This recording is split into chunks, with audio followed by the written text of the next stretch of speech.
On a acquis des missiles beaucoup plus puissants. C'est ce qui a été expérimenté à Djibo. Que ces missiles étaient beaucoup plus puissants que les autres qu'on utilise. On en a acquis 2, 3, 5, 10 fois plus puissants. Et il y en a qui continuent de venir. On dit qu'on commence le développement de la guerre parce qu'en réalité, l'équipement terrestre, là, c'est maintenant que ça vient. C'est au cours de l'année, là, beaucoup d'équipements vont venir pour la protection et pour la manœuvre. Donc la puissance de feu va s'accroître considérablement au cours de l'année. Donc les cotisations que vous voyez, rien que les petits missiles, ça ne suffit pas. Mais comment on fait pour payer les VDP? Comment on fait pour les équiper? Comment on fait pour équiper le reste de l'armée? Est-ce que vous savez?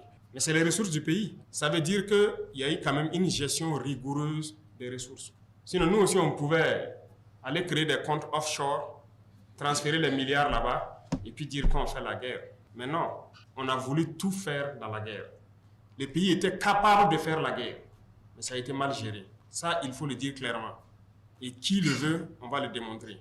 Rien que le matériel de protection et les armes individuelles, c'est pas du jeu. Mais tout ça, ça a été payé, non? Toutes les armes qui opèrent aujourd'hui ont été payées par l'argent du contribuable. C'est dans la gestion qu'on a pu le payer. On concentre tout, on optimise et ça peut faire la guerre. Je pense que c'est un sacrifice qui n'est pas de trop. Il faut que notre niveau de la puissance de feu arrive à un certain niveau, de sorte qu'il n'y ait plus match et qu'on reste concentré.